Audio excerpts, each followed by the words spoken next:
Welcome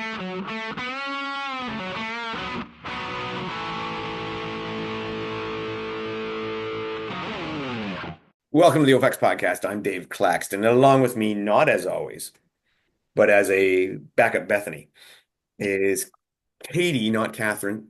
No, I keep screwing it up. Is it Simonson or Syminson? Simonson. Simonson. All right, all right. There we go. I will get it right from forever from now on. Um, and let's just go right at it. So you just came back from Houston, which had probably one of the most epic women's doubles races I've ever seen. It was wild. So Absolutely wild. yeah, so you were there teaming up with Chris. So you guys were right in the race there. So just just lay it out. Just tell me how it went. So this was my first doubles race ever. I've never raced doubles, so I was definitely nervous, and I think there's a little bit of a learning curve, even when you've done Hyrox before, doing a race that you like has a different element to it. But it went out so fast, like so hot. I feel like everyone was sprinting out of the start tunnel. I was like, okay, here we go. This is how this race is going to be. But I mean, it was awesome. It was amazing. We got to race against some of the best athletes on the planet. I mean, how lucky are we? Like, that's just incredible. So you think a regular Hyrox race goes out hot, like when you're racing with Lauren Weeks and stuff like that, and then you go out in a doubles, and it's just like I was like, what is happening? Knew it was gonna go out hot, but like that hot? No, I should have been in like starting blocks or something. so. You and Chris, how did you guys decide to team up? Um, Chris and I have been friends. We met through Hyrox. We've been friends for a while now, and I mean, we get along fantastically for a multitude of reasons. And we were talking about it. We're like, this would be so much fun. Like, we should absolutely do this together. We've got a lot of similar strengths, which I think is good for a doubles race, or at least I'm told that's good for a doubles race. So, because we're also similar, I guess, mentally, in how we approach things, we're like, oh, perfect. Like, this is gonna be great for us. So, plus we're just excited. Like, we get to race. Like, I get to race with one of my best friends. How awesome is that? And vice versa. So, You know what probably the worst part of the race was? We didn't have you live streaming it.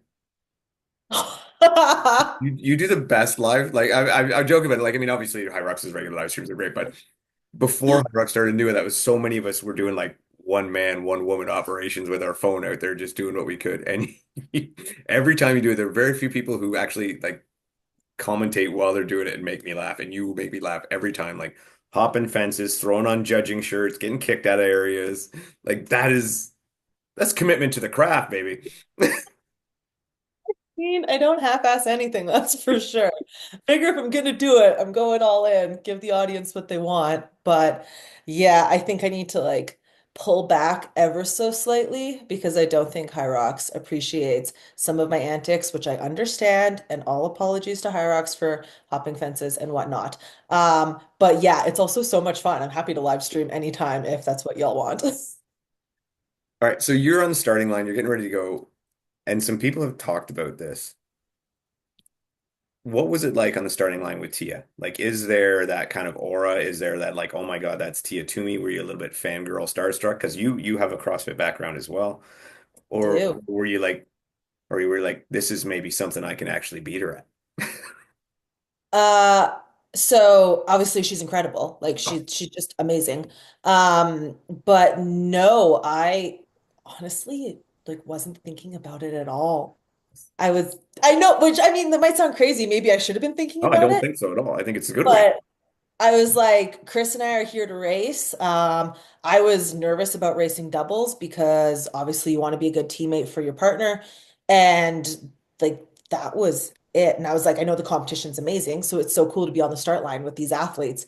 But like that was kind of where the thoughts started and end. Yeah. So you guys ended up fourth.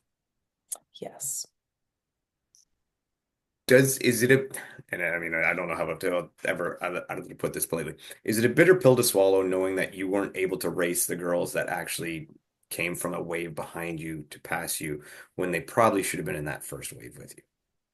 Oh, totally. Yeah, I mean, like would it have been a different race for Chris and I had the roles been reversed and we were in third place? and we're able to work off someone's splits that were already, because the splits come out live, right? Yeah. So would it have been a different race for us and the roles reversed? Like, would that have been our position that had jumped us up? I mean, it's absolutely possible. It's a different race when you have someone right beside you that you're battling with. So that, yeah, that was definitely a hard pill to swallow. But on the same token, it's all stepping stones towards moving in the right direction. So we'll be racing again, that's for sure. Yeah, because I look at it like this. You guys in your wave, you kind of got in that no man's land. You Yes. were in that position. We're not gonna catch Lauren and Lauren. Person behind us, we don't. They're not gonna Minutes catch back. us. They're minutes back. So we're just where we are. Which it just and this has been a critique, and we've seen it a couple times. We saw it in Toronto, with the placement Yes. of some people. We've seen it in a lot of other places. But for me, this one hit really hard because I'm like, this is the Elite 15 qualifier race for doubles. I thought that a little more preparation in the waves should have been taken. For example, we had, who was it? Isaac and Austin in the men's doubles in wave three, I think, Mhm. who ended up being fourth place, I believe, or fourth or fifth. Anyway, they were up there. I can't remember the exact, but they were up there too. And then just like these were foreseeable things. These are, people who have lots of times put in and things like that. So I thought a little more care could have been taken for that. And we could have had we had great racing. We could have had even better racing. And I felt we kind of got cheated. Yeah, I mean that you also when you show up to race, like you don't want to sit in no man's land because it's honestly just weird and kind of frustrating. But you want to have a throwdown, right? Like you want to be in the mix competing. So it was definitely a little confusing because they're such fantastic athletes as well. They should have been in Heat 1. Like I genuinely have no idea why they weren't. They're well known in the community. They've done a ton of races. Like they should have been there. So I don't know because you could have had an even better race. Like Tia and Joanna and Lauren were like minutes ahead, but if we had this epic battle for third, how much more fun would that have been as well, right? Well, So yeah, like and that's the battle for that qualifying spot, right? Which is the yeah. beauty of the race. And it seems like a battle we easily could have had and should have had, but Yes. the foresight or the effort or whatever the case, whatever the reasoning behind it was not put into place. Um, and yeah, it very much disappointed me. And when we talk about the no man's land, like you think there's a good no man's land, like for example, Vivian in Glasgow, right? Yeah. She's kind of in no man's land, but she's like, okay, I'm not gonna catch, I'm not gonna catch Joanna, but I can just manage this gap behind me. I don't go harder, I don't blow up, I manage the gap and I grab my spot. And that's the good thing. That's what allows in that racing, whereas you guys got stuck in that position but didn't really have that scenario because you couldn't manage a gap because you're battling an invisible opponent. Exactly. Who started 20 minutes later than we did. Yeah, yeah. So How are you supposed to know, right? yeah. So I hope that they take from that this year because I'm very excited about the doubles races. I'm actually more excited about the doubles for Worlds than the solos. I Ooh, I just how think they're going fun. to be. Well, you think about it. So you think when you get 15 of those teams for the first time, we're going to have 15 of those teams all in the same kind of realm, all at the same speed, and how exciting and fast pace and strategy and everything's going to go into that race and how epic that's going to be to watch and how much fun or hopefully participate in. And Yeah. and just for someone who's going to be watching it, I'm like, I think it's I think it's going to I think it's going to steal the show. I mean, I don't disagree. It's so much fun. Like I can't believe how much fun that race was, racing doubles. But it's also kind of like the relay at Worlds last year. And It I was thought, yeah, awesome. yeah. Arguably, I thought it was more entertaining That's than what I the say. It stole it. It's a show stealer. Yeah. yeah. So yeah, maybe you're right. And that one was the relay was great, but a little hard to follow at times because it's like the Yeah. back and forth because sometimes you'd have, okay, this person you might have, you know, you running against Michael Sandbach or something like that, and then Yeah. switching back and forth. And so that it became a little hard to follow kind of who was where, but in the end it got very exciting. The doubles is just going to be out and out speed chaos and oh I think it'll be great. I just hope it's a good clean race and we get to see really well. So like I said, you have a bit of a tie in the CrossFit community. And have you seen online kind of the little verbal war between Hyrox and CrossFit people? Of course. Okay. So what's your take on it, and why should everybody just shut up? Oh God. Here's the thing. They're so different. Everyone's like, oh, Hyrox is just a really long CrossFit workout. And like, I get it. I did Sure. CrossFit. Like, I get it. But they're just so different. Like, the training is when you want to get at a high level. The training is just different. It's like the energy systems, everything you're doing is just different. The skill that you do for CrossFit, like all of the different technical skills that you have to develop. Obviously, you don't have to develop those for Hyrox, but like your running capacity has to be up there. So I'm just like, why can't we both coexist? Everyone's out exercising. Why aren't we just stoked about that? Why do we have to try and like shit on one over the other versus just being like, oh my God, people are getting healthier. Celebrate that. I don't get it. I don't either, and I often but I am one of the persons who come in and I'm still like I'm gonna kill them with kindness when I talk online, right? Like they'd be like, "This sucks, this, or whatever," and I'm like, "Well, here's my point, and here's what I'm getting at," until they actually start to talk like a regular person. But I don't understand, and I will admit that I do see it more from CrossFit toward Hyrox. I don't understand why, just like you saying, like why is there an issue? And why would someone in CrossFit doing Hyrox upset you? Why would that bother you? That should just be like, cool, there's something else we can try and have fun with. Yes. And I'm with you, like everybody getting fitter is a great thing. That's fantastic. I don't get that. I just don't. I mean, sometimes that blind brand loyalty is a bit much. And I've said this before when it came to OCR, I do not understand brand monogamy. Like, Yeah. I don't have to only do CrossFit. I can do both. I don't have to only do high reps. I can go in CrossFit gym and train. I can do both. Yeah. Do whatever makes you happy. Yeah, and I've seen like they'll be like, oh, this CrossFitter went in High Rocks and did really well. I'm like, so what you're saying is a fit person went into a race and did good. Okay. Awesome. Stop.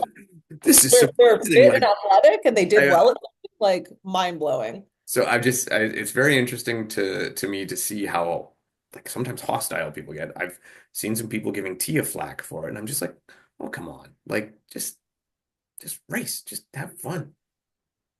I just like if there's an opportunity for someone who's done really well, let's say in CrossFit, to come over to Hyrox and do well in Hyrox and kind of grow the community and get more people informed and aware of these different things that you can do. Because like some people can't do competitive CrossFit because their bodies just won't let them hit the volume, like those heavy weights and some of the skills, like it just kicks the shit out of your body in a different way, right? Yep.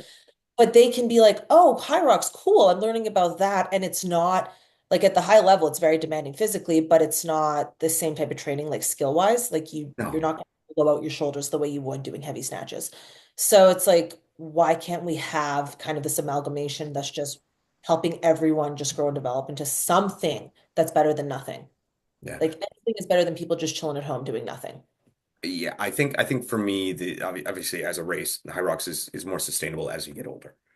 Yeah. Not that, and I shouldn't say that because CrossFit is sustainable as you get older. You just have to do it in a different way, right? Hmm. You do, and that's kind of what CrossFit is. That some people don't understand. I don't think don't understand is It's smart, not hard. yeah, it's not all games, not the games. It's not, Yeah. it's yeah, no, it's a concept, it's a methodology. So not all of it has to be complex movements and snatches and stuff like that. But as far as a race, for me, High Rocks is much more sustainable, and that's one of the reasons I go because I mean I'm almost 50. I don't want to be doing overhead snatches, especially with heavy weight. That's not for me, right? I don't like it. But I think there's definitely we should just be on the same page. Chilling, man. Well, the other thing is like a lot of CrossFitters I've found will come out and do a Hyrox and they'll be like, that was a blast. That was so much fun. But I love CrossFit for the variability, for the difference and everything. I don't want to come out and run the same race over and over and over again. And like, I empathize totally. I miss CrossFit for that reason. So people are like tripping balls over whether or not CrossFit's going to take over Hyrox or vice versa. They're, no one's taking over anything. They're both just fine on their own because they are so different and people want different things. And that's what draws them or pulls them apart, right? All right, how many people like jump out of the building if Hyrox buys CrossFit? Because apparently CrossFit is currently for sale. Oh God. Can we start that rumor? I'm going to start that rumor tonight online. I'm gonna start I gotta get somebody to make it like a really, really good, cool page, and I'll hide it, and that way then Spin finds it. Because if he just finds it and it's not out there, then it looks more real. And then we'll God. just start that way. Hyrox is not gonna buy That is CrossFit. the greatest rumor ever. Hyrox no like oh my yep, sure, run with it. In this day and age, like anything's possible, but somehow I don't see that happening. Of course, it'll never happen. It's no, no. That's what makes it a great rumor. Is it's complete bullshit. I don't know about you, but like on construction sites, they say if you haven't heard a good rumor by 9 a.m., you got to make one up. Oh my God. All right, well, throw it into the wind and see what happens. Yes, absolutely. I'm gonna do it the next time I see a post where there's bickering back and forth. I'm just gonna slide it in. I heard. Yeah, and I'm gonna mention like the parent company of Hyrox and everything, like make it sound really, really good, and throw it in there. Totally. You know what? There's people that will actually think it's a possibility. Of course, there's so I'll tell you, back when I used to do OCR. Well, and I still do OCR, but I did it. It was more of a prime goal. We went to, I think it was the last OCRWC in Stratton. And I don't know if you've ever participated in OCR, but anyway, the last World Championship they had at Stratton in Stratton Mountain. And afterwards, normally the OCRWC they used to announce where the next year's venue is going to be. And so they had said, well, we're not doing it this year right at the event because this and that and whatever reason. So I actually started a rumor that it was in Germany, and Oh, I listened to some other podcasts and they started saying that it was going to be in Germany because I started, and that was me. I started the rumor on site and it got around and finally got back to hear other people talk. So see, that's the fun. all right. Well, Hyrox is buying CrossFit. You heard it here Hyrox first. is buying CrossFit. Yep. Katie said it first. Oh, no, yikes. Oh boy. Nope. All right. So doubles race and everything. You and Chris, you're going to take another swing at it. Oh yeah, absolutely. Yeah. And Miami. We're not sure yet. We got to look at our schedules. Miami or Paris. Yeah, we don't know which one yet. But they're the same weekend, so Those are two places that are kind of nice too. Why would they put them both on the same weekend? yeah, I'm sure that they did it on purpose for some reason, or maybe that was just how the schedule shook out. Um, but the venue in Paris looks unbelievable. I almost want to go there just to be in that venue. It looks so gorgeous. Well, and the crowd is going to be electric. Oh And, yeah, and I mean, the absolutely. Europeans are so bought in, and I mean, that that would be tough. I mean, I like Miami too. I'm one of the guys I like Florida. So I would be that'd be a tough one. That'd be this a lot easier to get to Florida for us. Yes, that's also a factor. Yeah. But Paris, that's pretty cool. Oh, I know. That'd be a tough one. That'd be a tough one. And your partner, she doesn't like to travel, so that's no good. Yeah, no, Chris never likes to do anything like that. Never. All right, so uh, did you get a chance to kind of watch or check out after the men's race? For doubles? Yeah, in Houston. Yes, yeah, I watched the men's race. What was your take on that race? How did you think? I mean, oh my God, it was fast. Jesus, bananas. Like they were flying. I remember going from one station to the next, and I stopped to talk to someone for what I thought was like 2 minutes, and actually had to skip a station to go to the next one because they were already over there, It is the pure speed, and I mean, JK is so dialed in right now. crushing it. Like he is just on fire. Um, I'll ask you later on a little bit more about that, but yeah, I Gary, something happened in that race, and I want your take on this because it's gonna bleed into other stuff. Okay. Dylan and Jeremy got a penalty of 10 seconds for uh, grabbing the handle of the rower before having both feet in the foot holders. Oh, okay. Okay. Um, this is in the rule book. This is Yes. in the rule book.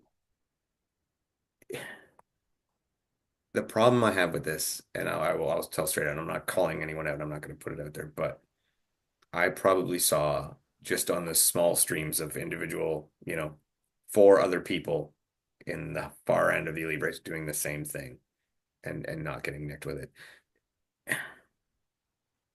how do you how do you think you should police that? Do you think that rule should be there at all?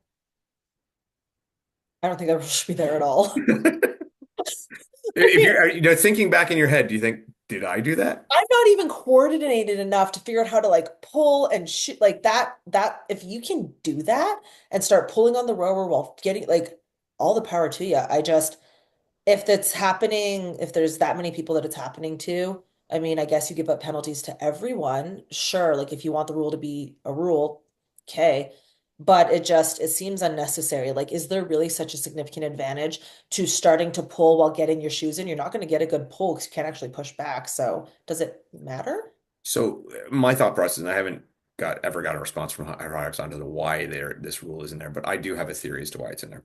But I Okay. also have a problem with it. My theory is, and I don't know if you've ever done this or been teaching a class or whatever, and seen someone get on the rower, sit down, and pull the handle. The rower just shoom, slides across the floor. So Oh, my thought is that it's a logistic rule to keep it from okay. there.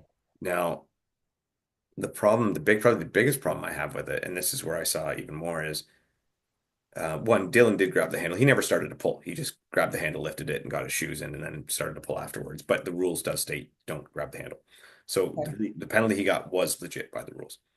The problem I saw afterwards, probably even more, is how many people were doing it on the switch.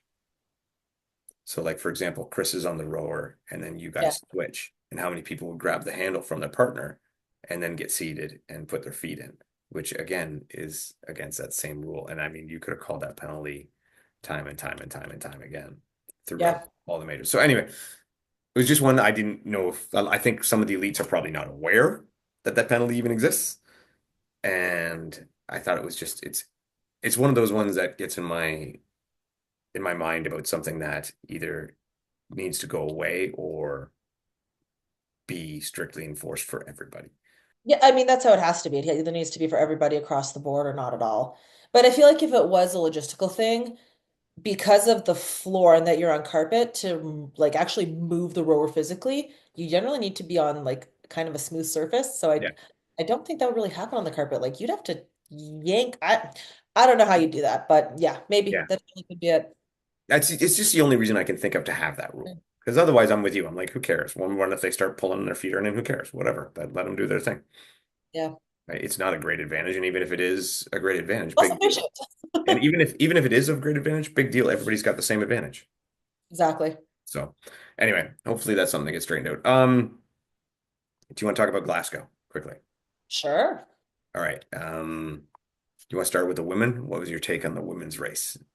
I mean, it was bananas. Okay, Like, first, what was your take on the core? okay. So when I first saw the layout for the course, I was like, excuse me? Like, what is this?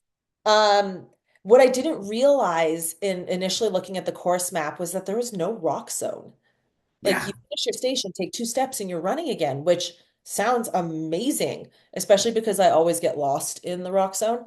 That's a personal problem. But yeah, I mean, how could it not be a super fast course when you don't have to run in and out of a rock zone? Yeah, I mean, yes, there was a lot of turns, obviously, but the Yes, turns were, you could apex them very well. And yeah, no rock zone. It's gonna be fast. Now they'll still say that it was 8.7 kilometers. Um, whatever. I just it was bound to be a fast course. And I'm okay with that. sure. I am okay with that. The problem that where it gets me is the people now, and this would be something that could be a problem for you.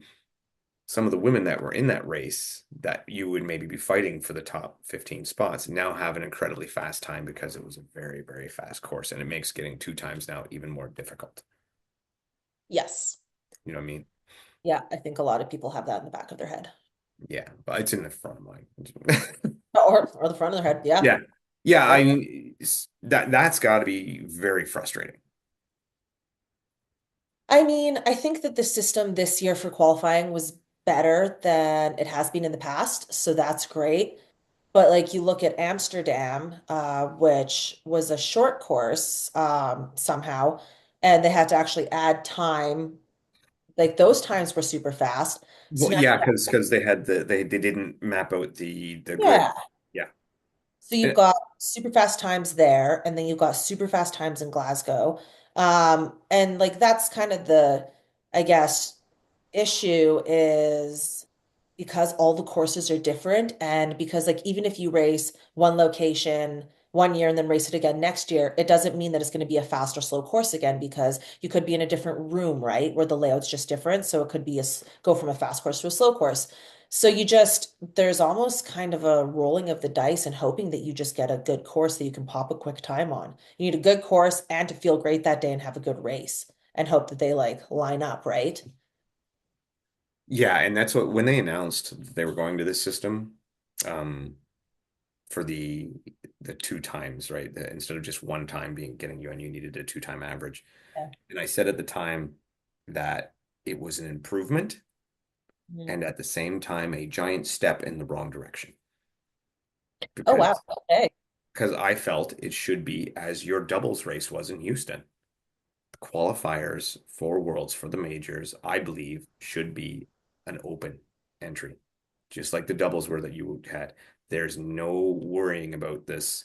You could put on something like maybe something of, say, for the women in the past, you've had to run sub 70 in the past year. And then you're able to go, and then you align the people by their times, and that's your first wave. And you could have a wave of up to 30 people, 30 women in your first wave.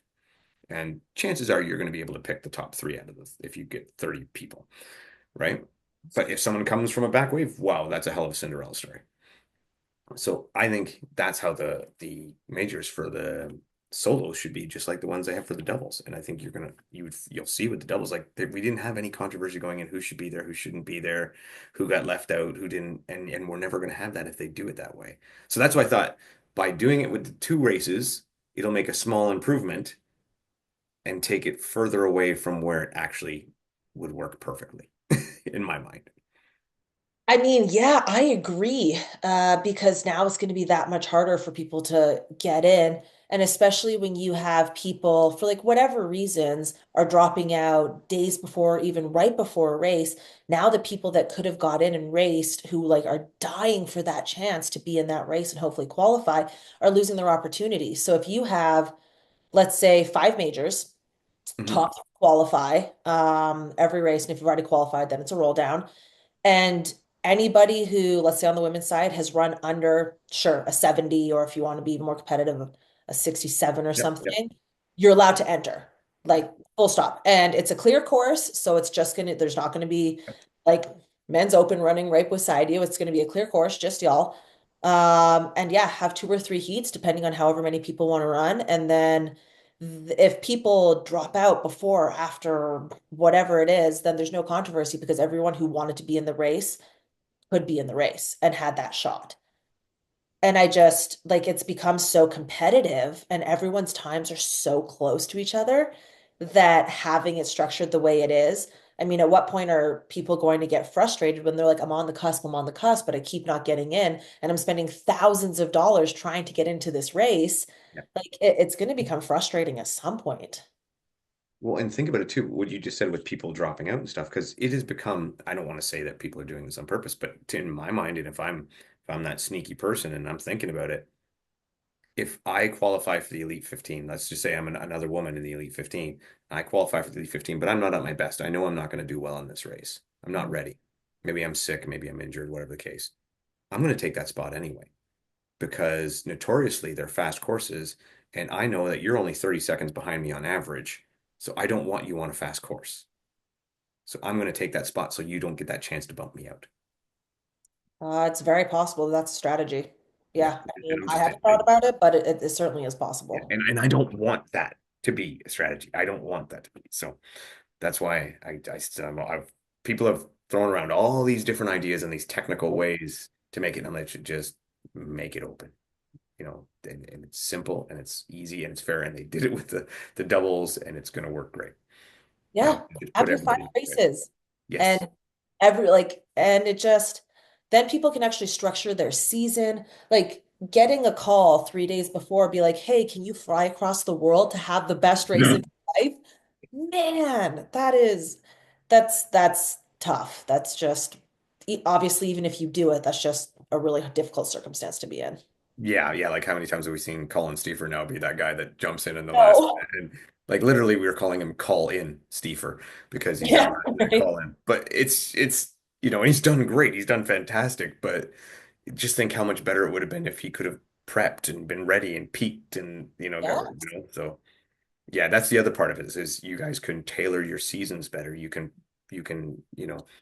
um, prioritize when and where you're going to be. You can periodize your training, and I just think it solves a lot of problems. Anyway, that was off in a different direction.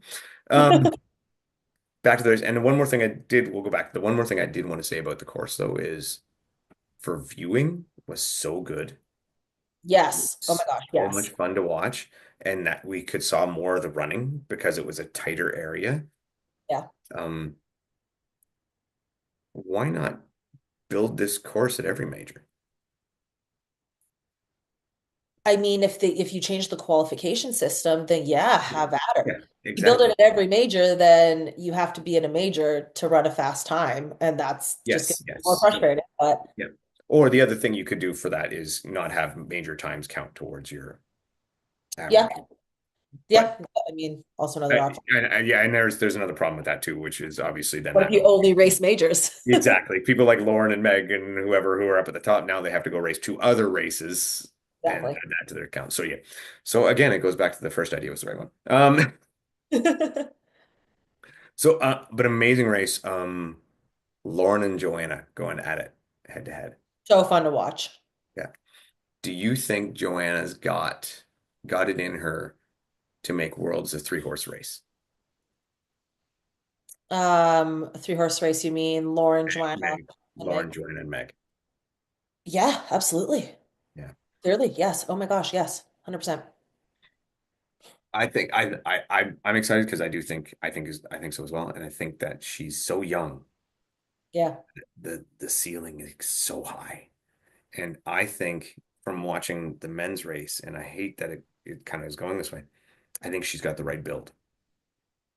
I Oh think God, yeah. I think that Absolutely. that tall runner build like is like it seems to be that spot where it works. I mean, obviously there's other. I mean, Miriam von Rohr was very much the opposite and did very well, and Lauren is 5'3", Yeah. but I think yeah, I think Joanna has such a future here, and I mean the other Lucy Proctor as well on the other side of it. Yeah. Oh, Another she's the opposite. She's so yeah, petite. another young girl, but how she does so well because she comes off the skier last every time. But you know what? That's not a terrible strategy. Not going out super hot on that first run, and then you like are able to maintain rather than having to try and spend the next three stations gaining blood back into your legs. So sometimes it works. Did anything surprise you out of that race? I mean, the photo finish for the men's race, No, that was yeah, we'll get to that. I mean, from the women's race. So from the women's oh, race from the and women's anything. race. The time surprised me. I didn't think that there would be so many fast times, but beyond that, no. One thing that I want to say very pleasantly surprised me was Jess Petro's bounce back from Vegas. Yeah, she's such a good race. Like, yeah, I actually was her judge on the wall balls in Vegas, and I know it wasn't Okay. her wasn't her best race. By the way, got to talk with her after that. Was awesome person, Yes. and a killer athlete too. And to see her have a great bounce back and to qualify for Worlds, I was very excited about that, and a little surprised, but very pleasantly surprised. I thought she had an awesome race. That was my big one from there. Well, I think some people like I think a lot of people when they look at Hyrox from the outside, having not done a bunch of races themselves, they don't understand that there can be such a discrepancy in times from like one course to the next, but also if you feel even a little bit shitty one day, like that could add minutes to your time just because you're like you just don't have that extra whatever in you. And they're like, oh, they're out of shape or they're this or that. Nope, like some days you just aren't at 100% and 95% ends up adding like 2 minutes to your time Unless you're you, and then you run 108 every time, forever. every course, no matter fast or My slow. God, I think I ran a 107 on like four courses in different countries, in four different countries within the span of like 2 months. We've joked him. We're like, Katie is going to run 107. Oh my No matter God. what the course is, this is what she's going to run. I know. Yeah, that was But great. you That know was what I've always been super told? fun for me. I've always been told that when you're that consistent, that means you are due for a giant breakthrough. Yeah, I And think so so. that's what I'm hanging my hat on for you, is I think that giant breakthrough is just around the corner. Perfect. Whenever I do an indie race again. That's right. That's right. If Chris ever lets you do a solo again. Yeah, yeah, Um, exactly. all right. So the men's race, just for initial thoughts for the men's race. The first bit of the race, or like the first couple stations, um, I had absolutely no idea who was going to do anything and who was going to place. And then, yeah, those last two stations, you were just like, oh my God, where did these guys come from? They just crushed everybody. Yeah, you see, I think the difference between like the women is like so many women can do unbroken wall balls. So the when it get to the wall balls, it pretty much is kind of what it is, right? Yeah. There could be a little fluctuation back and forth if there's close, but there's not going to be any dramatic comeback. But for the men, you have people like Bo Willis or Graham Holiday who might be a little further back, but are going to go unbroken and can jump like 4 spots. Yes, which is insane to come into the very last station and be able to make up that much time. Yeah. I thought that was impressive for me too. Was I think it might have been one of the most intelligent races I've ever seen run by Rich Ryan. How so? I just think the way he paced himself, the way he did his runs, he did not, he knew he couldn't get caught up in that opening Chaos. sprint. And he did his thing. He dialed right in. He didn't hang back too far. I just thought for him, I thought that was a beautifully run race. And it paid off for him. You know, he got his qual, he got his podium, and he got in. I thought that one was, I don't want to say it was a surprise, but it was nice to see how well he ran the race. And then yeah, the photo finish. Oh man. Because we'll talk about the photo finish and we'll talk about what came through after. So what was your initial, because you were watching it when that happened. I was on the treadmill and I almost fell off the treadmill. I was like, holy shit. Oh my God. I mean, I've never seen that before. I mean, maybe it's happened in like normal races. I've never seen that in a major before. No, So and when I was watching, I was like, because Hyrox, the finish line area is a little vague. I don't know where the finish line is. Yeah, it's a little vague. It's is it before the ramp, after the ramp, somewhere on the ramp? I'm not entirely sure. So with these guys jumping over each other, I'm like, are they even jumping at the right spot? And I couldn't tell. So I had no idea until they announced who would be in front because I'm just like, doesn't matter how much I watch it, I don't know where the damn line is. And Yeah. so then it ended up, what was it, 4/100ths of a second they called it by, and Mhm. in favor of Sean Noble, um, which is great. And then they took it away. Like, what? Poor guy had like the best 48 hours of his life. And then they're like, sorry. So, I mean, I've gone through it a couple times. You know, you do your take on it first, and then I'll do like, was this a yeah, just tell me what you think. I just, I mean, we wear chip timers for a reason, so that if it does come down to hundredths of a second, like you know who arguably won. But man, like that's a tie if I've ever seen anything. Do you give them both a spot? I don't know. So that's been one of the things that people have thrown around is do you give them both a spot? So I I want to say yeah because that's the nice way to do it and everybody's happy and so on and so forth. Um, the problem I have with doing that is the precedent that it sets, and it's the precedent that sets with what they did anyway. And I mean, you're legal, you know all about this crap, but to go back and video review the quality of one rep on one person and then judge the outcome on that opens up such a Pandora's box. And I said this earlier on a live show with Matt. What did Thomas DeVerdic's 67th wall ball look like? That's what I mean. You have to go back then and look at both athletes' entire 100 wall balls and be like, are every single wall ball otherwise perfect? Their walking lunges, their burpee broad Yes. jump, You have to go everything. through the entire race. Yes. And that's the thing. And now they can say it was they said somebody submitted an appeal, which great. Number one, please put in your rule books how this appeal process works because there is no such thing in the rule book. Um, it's not there. It should Right. be. It's not anyway. But that's again beside the point. Um, who is allowed to do these appeals and what is appealable and what's not. And for example, and this goes back to that rowing handle. So like I said, I know people who came on the top on the podium in Houston who did that same problem as Dylan and didn't get called for it. So do I as a fan submit a video appeal? Should Yeah. we have other competitors submit a video appeal of that? Like it's just it opens up a very, very bad thing. Like I don't see anything good coming of it. And especially when the judge gave him the go. Well, that's the other thing is that's the whole reason why we have judges, right? So they can make a decision in the moment to tell you in the moment. To watch a video back 2 days later and be like, actually, I mean, it's messy. Well, and there's the thing. I said this to you. It took 2 days to review one rep. Yeah. And this is where I go through a bunch of situations in my mind. If the judge had deemed that a no rep, right? And like I said, for me, it looks very obvious that the judge was saying go. But Yeah. let's just say he wasn't. Let's say he was deeming that a no rep. Well, if I'm that judge, the first thing I'm going to do is I'm going to go up and I'm going to tell the race director, hey, that last one was a no rep. He's got to get a penalty.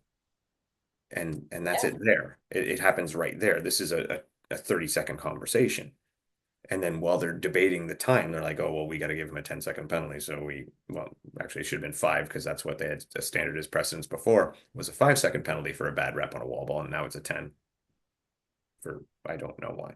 Yeah. Um, so that would have solved it right then, right? Yes. If an appeal was launched right there, you go to the judge and the judge, did you call a no rep? The judge says, no, I didn't, and your appeal's done. But there's so many things that are make me cringe and bother me about this. And I don't know Sean Noble. I don't like we don't talk. We're not buddies. I don't know Thomas DeVerdick either. I just know that for facts, like how pissed I would be if they did that. I mean, it's like a can of worms, right? Like how many other races then are you going to sit there wondering, did I win or did I not win because of something that might happen because of a video that might have been taken from an angle that people can't quite see that actually distorts whatever is happening? Well, and if Yeah. I'm racing to get into the final, like if I'm at the LCQ and dude ahead of me finishes less than 10 seconds ahead of me, well, Yes. I'm firing an appeal. For something. Yeah, Yeah. anything. I'm just throwing Like an appeal. go through the whole live stream I'm throwing one for the rower because I'm gonna guess he probably screwed that up. I'm throwing one for a bad wall ball because there's 100 of them. One of them bound to should have been a bad rep. Yep. Even if the judge called it a good rep, should have been a bad rep.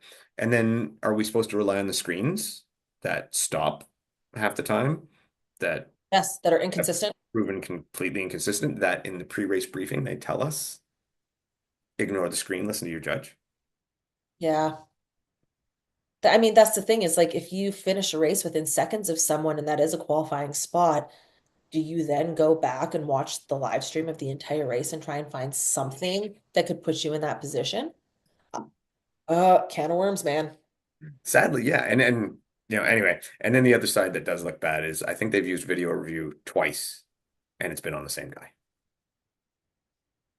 Also that. guy. So Yeah.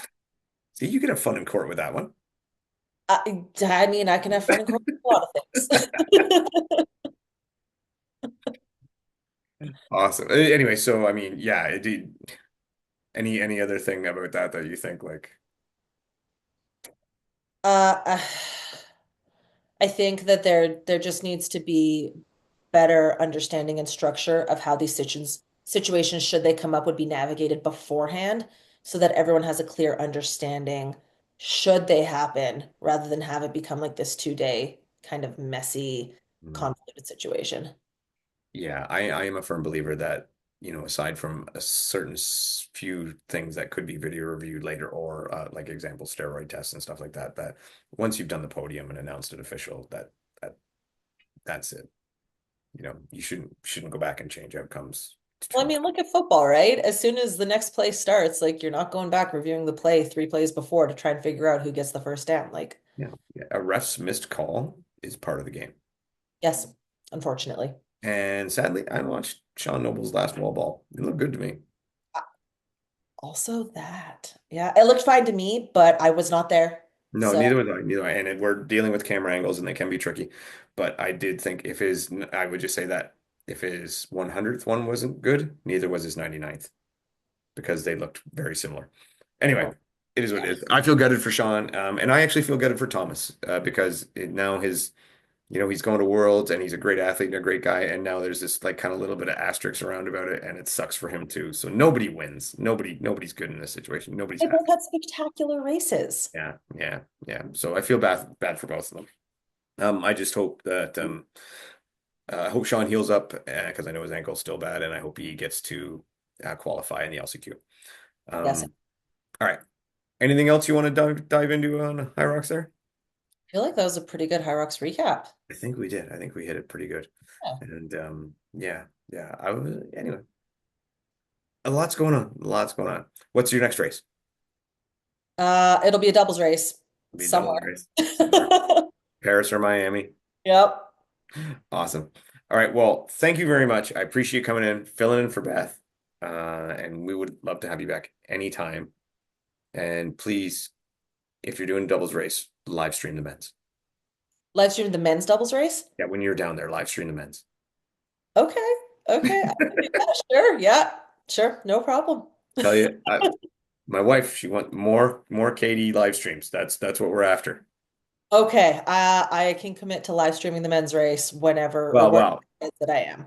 provided it doesn't interfere with your race. That's we don't win, If they run the men's doubles and the women's doubles at the same time, then like we have a whole No, thing. but I don't know about you, but if it's after my race, I'll do anything.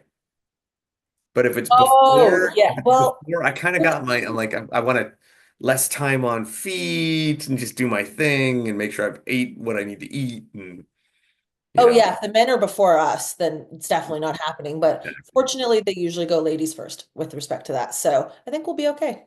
awesome. All right. Well, thank you very much, Katie. And thanks everybody for tuning in. Um, follow Katie. Where can we find you on social media, Katie? Literally my name, Katie, Kayti, Symonson at, oh my God, Instagram. Instagram. Oh, Yeah. I'm not good at technology. You'll get lots of book knowledge. It's Yeah. nothing but fitness and books, and not necessarily books about fitness. No, no, I Mm. don't discriminate. All right. Take care, everybody.